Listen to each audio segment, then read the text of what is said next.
welcome back. So it's been about a week since we removed the engine from the John Deere D170. As you can see, in the last video what we did is we removed the engine, and so since then I've cleaned it up. So with a little bit of elbow grease and not afraid of getting dirty, I managed to degrease a lot of the frame. So, you know, when you take a look at the tractor like this, it looks a whole lot better than what it did when we first started. So I think overall this thing cleaned up really well, and you know, we're ready to put the motor in. And then maybe before we get into that, I'll just show the deck here. So I also spent some time and cleaned up the deck. This is a 54-inch wide cutting deck with a mulching kit. So let me just show you what it looks like underneath. So this is a view. I just have to hold on to it because otherwise I think it would tip over. So this is what the mulching kit is. So the mulching kit is basically two strips that bolt onto the front of the deck. There's like a rubber strip here, I guess, that just keeps the grass cutting from actually flying out. And there's these plates that are welded in here. Hopefully you can see that in the video. There's plates right here. I guess that directs the grass back up, I guess, and it just gets chopped up by the blade. And then there's a plate right here that essentially blocks off the exit or the chute of the deck. So without the mulching kit, the grass cuttings would just fly out from the deck this side in the side discharge. But with the mulching kit, and then there's holes here, I think it allows some air to escape, but it basically just chops up the grass. So what you've got is just like fine grass particles left over. So anyway, that's a view of what the blade looks, or the deck looks like underneath. What I've done is that I've taken a 2-inch scraper or putty knife, they call it, and I just went in here and I removed all the built up, the caked on grass cuttings. So now we're ready to reinstall. So now you've been able to see what the bottom of the deck looks like when you're dealing with a 54-inch cutting deck with a mulching kit installed. So now what we're going to do is we're going to go over to the desk and we're going to open our new package, which is right here. This is the brand new motor that I ordered from John Deere as a direct replacement for the D170 tractor. Just a shout out to Earl at the John Deere dealership in the parts department. He helped me get the replacement motor. He's a fantastic guy, and I really love dealing with that John Deere dealership just outside of Maxfield. So I guess we'll get started. I'll just start taking these straps off.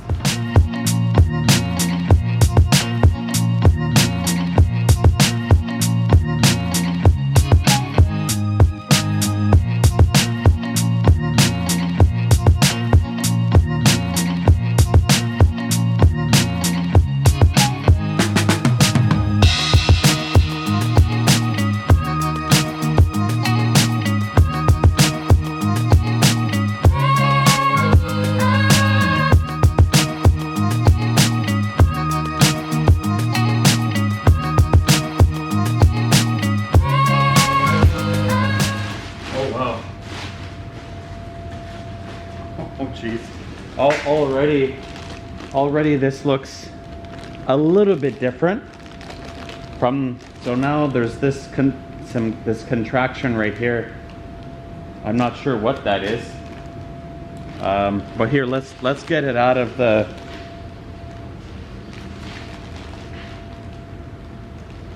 I guess I might need a fuel filter.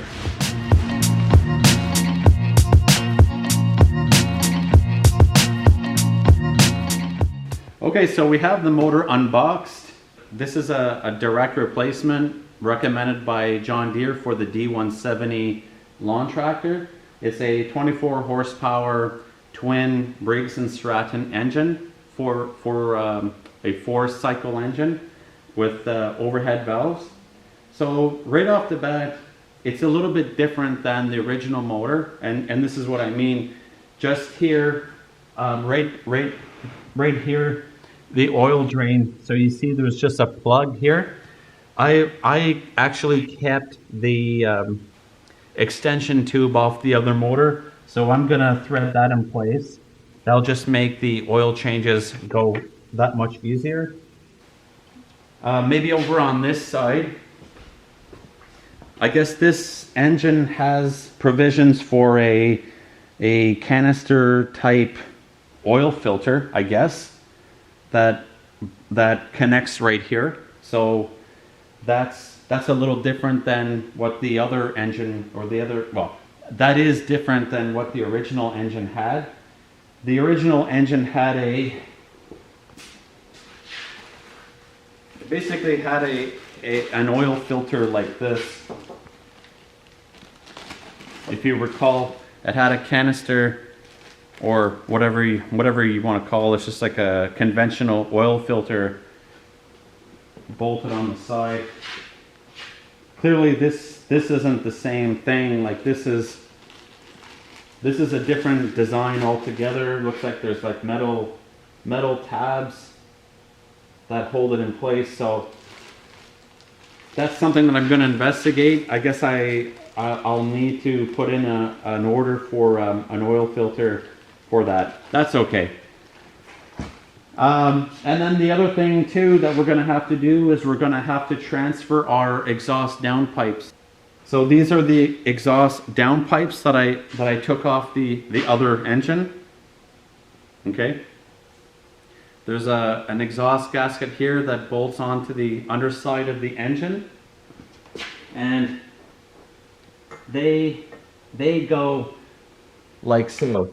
So I'll have to bolt these up like this, and then over here on the tractor, these pipes then they go and they sit down inside these two holes right here into the muffler. The muffler is right in front of the front axle, so we'll have to transfer or install these onto the motor before we put the motor on. So I guess one of the tips here is don't throw out any of the bolts or hardware from the old engine until you got the new engine installed. So I have to find the 4 socket head cap screws. So these are the bolts, or this is the socket head cap screw with the lock washer that is going to be used to install the exhaust downpipes. So I have to get the 4 out of here. So what we're going to do is let's start mounting our pieces onto the engine, and then we'll get this engine installed. First thing I want to do is let's install the extension tube on the oil drain plug. So I need to remove that. So I need to remove the existing drain plug on there. So we'll go ahead. That didn't work.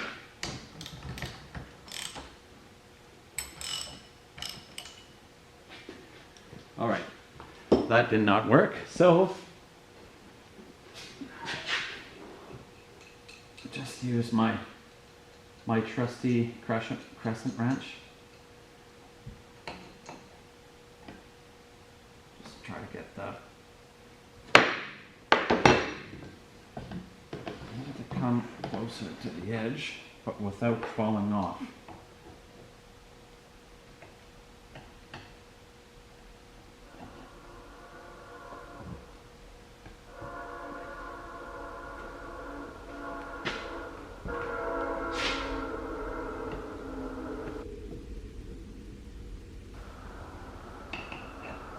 Okay, so just in case, is there going to be any oil out of here? Oh yeah, there's some break-in oil. So I guess I want to be ready to thread this on. So I'm just going to apply some oil resistant Teflon tape. Okay, just to make sure that I have a nice clean seal. And when you put this on, you want to put it on as you tighten, it doesn't unravel the tape. So as I'm rotating, it's just going to, the tape will not come off.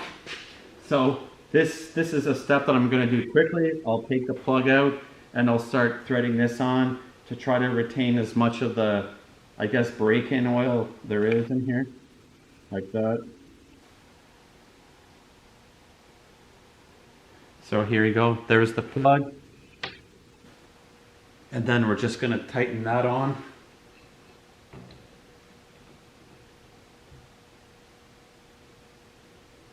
I just think that it's, from a convenience point of view, it's best to just retain this extension pipe because it makes oil changes less messy. Otherwise, you take the plug out and all the oil will basically drain on the frame of the tractor, and then you have to somehow collect as much of it as possible. But by that time, it's pooling on the chassis, while this little invention here, you just pull this retainer cap off, okay, and then whoops, and then the oil just kind of flows out. You put it back on, and then you turn it to lock it in place. So there you have it. I would say, like, we're threading this into aluminum, and you want to be careful we don't strip it out. I would say we're just about there. I'd say I'll put it right there like that. Okay? Okay, extension pipe is in. The next step, what we'll do is we'll go ahead and we'll install our exhaust down pipes. What I'm going to do is I'm going to use this opportunity just to put a little bit of anti-seize on these.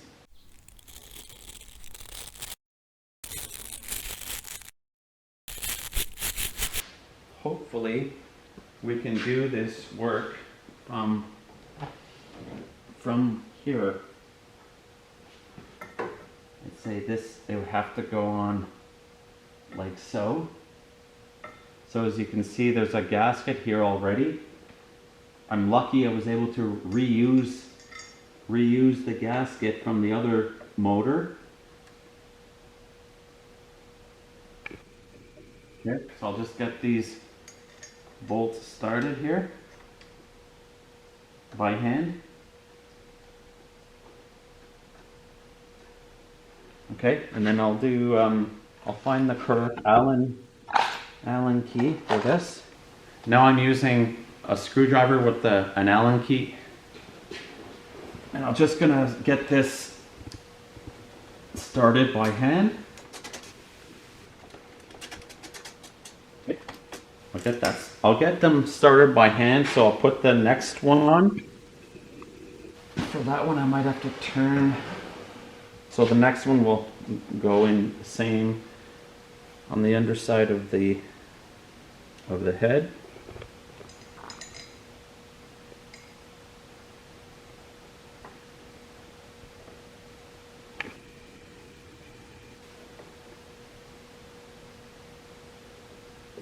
I guess we won't be able to do our first start today because I don't have the oil filter, but at least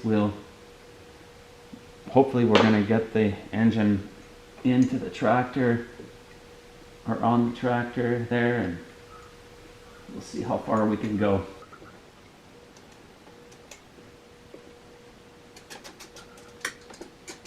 Okay. So I've just stepped up to the 3/8 ratchet, and I'm just going to apply, just going to come in here and give these guys a good torque here. Not too much, so I don't want to strip it out, but you want to make sure that,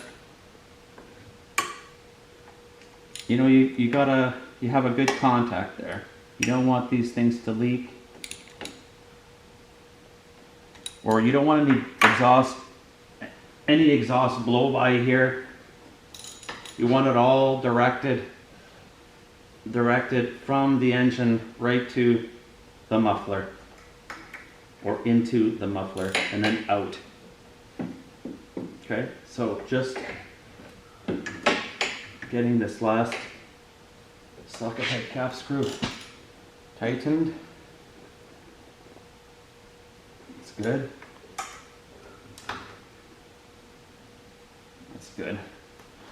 All right. Okay, so next step is just to drop this into place. To do that, let's just go ahead and remove the hood.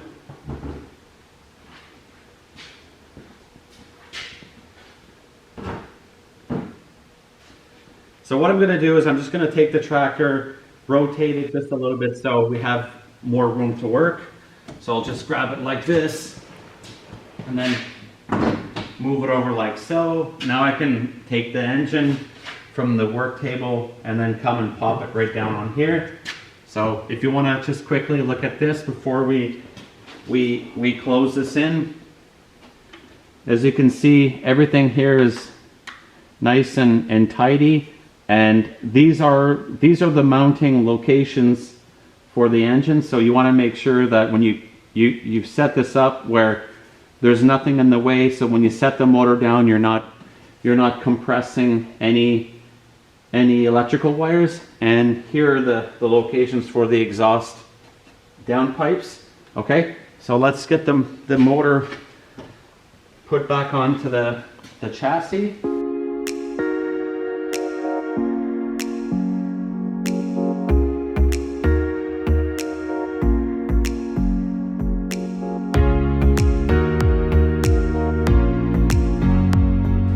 So motor's in its spot. Now what I have to do is what I'll do is I'll jack the front of the tractor up, and we'll have to work from underneath again and get the 4 mounting bolts. Put 4x4 here. Jack, don't hit the car. Don't hit the car with the other end of the jack.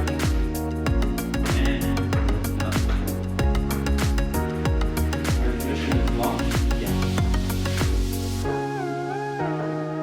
And we go. That's it. Just enough that we have a little bit more working space underneath there. Okay, now I'm gonna grab my 4 bolts. Okay, these are the bolts that I need. Socket. Okay, we need this. What else do I need? I need this to torque it down. I need my cell phone for the flashlight, and let's get underneath. Here we are underneath the tractor. All right. My wife gave me the camera, so here's one position here. One bolt's got to go there. Another one here. Another one right here. And then another one over here. This one over here.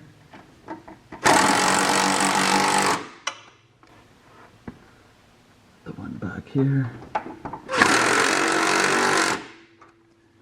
The 4 mounting bolts are installed. The next step is to install the drive pulley. So I'm going to get back underneath, and before I install the drive pulley, I'm going to apply some anti-seize to the crankshaft, and then I'm going to slide this on, just in case we ever have to take this off in the future. there'll be some anti-seize on the shaft, and it should make the removal a lot easier. So let's go underneath and we'll do that. Here's the end of the crankshaft on the motor. This is what I want to add some anti-seize to. So I'll put this down. I'll put you right here. I hope that you can see what I'm doing. I'll just apply anti-seize to the end here.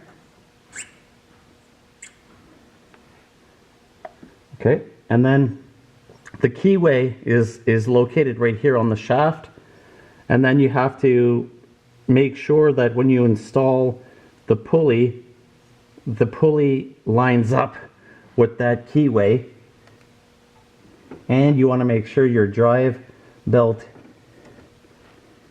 is also in place. So looks like there's going to be a lot of tension there. So if I do this, now as you can see, the drive pulley is in place with the belt in place, and as you can see, the pulley itself is localized on the keyway of the shaft. I can't turn the pulley now because the fact that the keyway that's built into this part is now mated or in the keyway slide of the crankshaft. Next step is to reinstall our electric actuated PTO.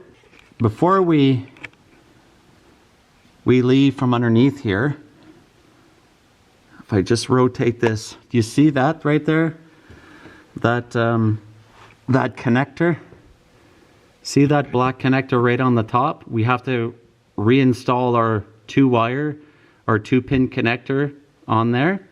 This is the location where you have to reconnect this plug. Okay, look at the plug is basically just two pins, and there's 3 wires going to it.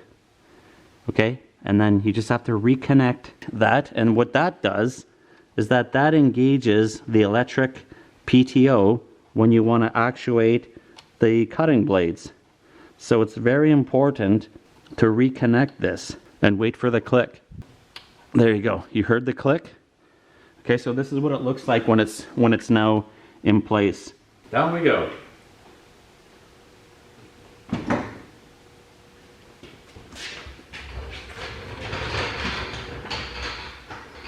All right.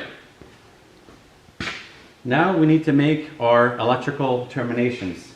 Right off the bat, what I want to make sure is an absolute here that is connected is this connector right here, this connector bundle. So this is coming right out of the engine, and there are 4 pins here, and I want to make sure that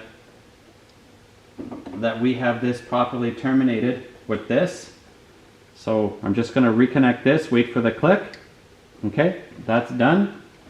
Move that out of the way.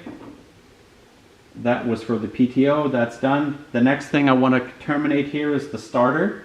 So this red wire here goes to this bolt on the starter. So I'm just going to turn this so that it goes on like so.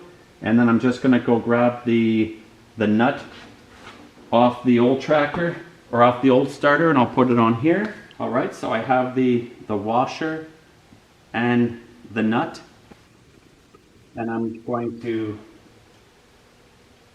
put this back on. Let's say that looks pretty good there. And then I think that's it's an 11. Okay. Move the wire over to the side so that it's not in the way. And be careful when you tighten this nut.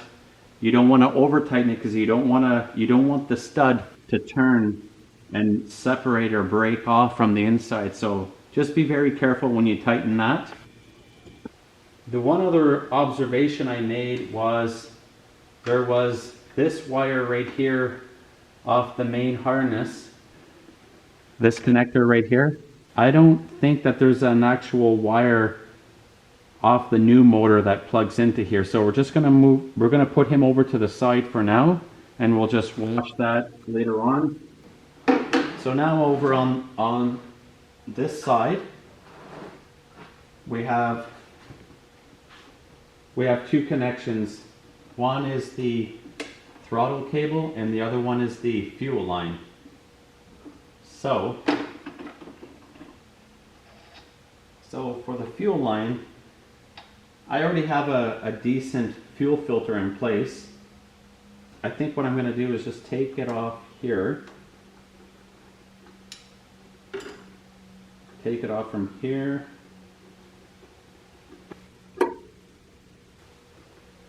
Just see if I can get this off the pump. Okay. I can reuse this, maybe put this in the Alice Chalmer forklift, because mine's getting a little bit dirty, so I can just swap that over and then take this and then just, I guess, maybe route it through here.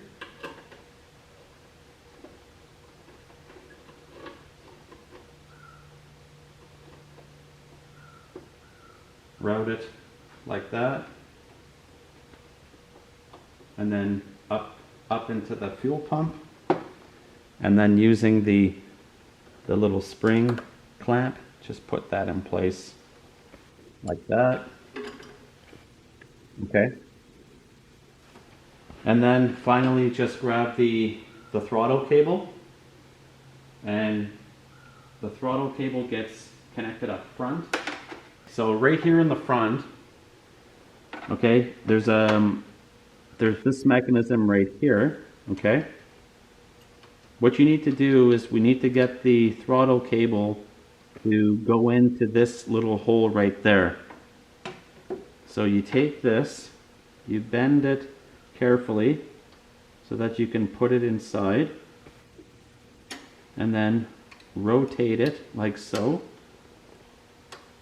And then this gets held down in place through this hold down tab right here. Okay, so in order to set this, what I do is that I bring the throttle to the choke position, and I want to make sure that the choke is fully engaged. So as you can see, this is essentially the maximum. So when I set this, maybe this does go in this little plastic hold down thing like that, just to keep it in place. Okay, and then as you can see here, now this is fully engaged. And then I'm using my the T25 Torx.